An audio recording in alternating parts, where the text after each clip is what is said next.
सियाची कलाकृती आहे ही. कलर घेऊन नेहमी काही ना काही तिचं चालूच असतं. बिझी असते ती खेळण्यामध्ये किंवा खाण्यामध्ये किंवा असं काहीतरी कलर घेऊन तिचं चालूच असतं. शनिवार असल्यामुळे तिला सुट्टी होती आणि आम्ही सकाळीच मग मार्केटला जाऊन आलेलो होतो आणि तिला सकाळी उठवलं म्हणून तिला राग पण आलेलं होतं कारण तिला झोपायचं होतं.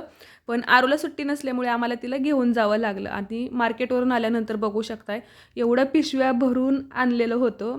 लहानपणी ज्यावेळेस आमची आजी बाजारला जायची ना, त्यावेळेस वाटायचं की आजीची किती मज्जा आहे ना, ती बाजारला जाते, सगळं वस्तू घेऊन येते, त्याच्यासोबतच तिच्याकडे पैसे असतात. त्यावेळेस असं भारी वाटायचं.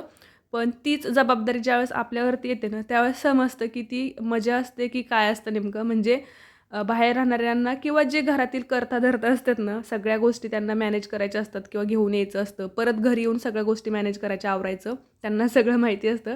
त्याच्यानंतर बघा सगळं भाजीपाला तर आवरलेला मी, पण घर आवरेपर्यंत म्हटलं आता हे निवडायला ह्याला वेळ लागेल. म्हणून मी परत टेबलवरती तसंच ठेवून दिलं. म्हटलं नंतर बघूयात त्याला आधी स्वयंपाक. दुसरी पण खूप डोक्यात प्लॅनिंग सुरू असतं, की नाही का सुट्टी आहे, काय करायचं? आणि स्पेशली भाज्या ज्यावेळेस घरी येतात ना सकाळी-सकाळी, त्या दिवशी तुमचा काय प्लॅन असतो म्हणजे भाजी बनवण्याचा स्पेशली? या दिवसामध्ये तर माझा तरी पावभाजीचाच असतो आणि त्या अगोदर मी थोडंसं ज्यूस पण बनवलं आणि सिया सुट्टी असल्यामुळे तिला असं सारखं खायला पाहिजे असतं. टीव्ही बघत-बघत तिचं खेळणं हे चालूच आहे.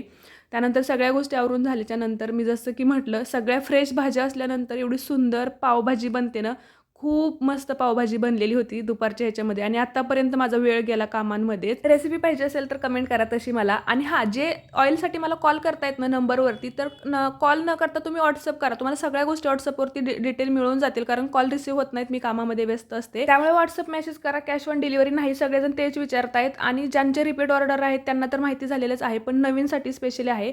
आणि संध्याकाळी बघा परत भाज्या आहेत म्हणून गाजरं फ्रेश होती, गाजराचा हलवा, हरभरे म्हणजे ज्या दिवशी सगळ्या वस्तू येतात ना, त्या दिवशी घरामध्ये काही ना काही खाण्यासाठी बनतच असतं. तर नक्की सांगा कसं वाटलं ते.